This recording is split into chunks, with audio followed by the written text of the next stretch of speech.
Всем привет, друзья! Вполне тяжелый матч для Спартака. Так и ожидалось. Акрон хорошая команда. Во втором тайме было получше.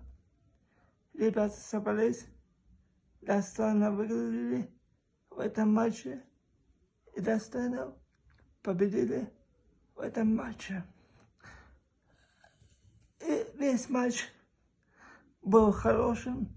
Мне игра понравилась. Игра была боевитая, духовитая.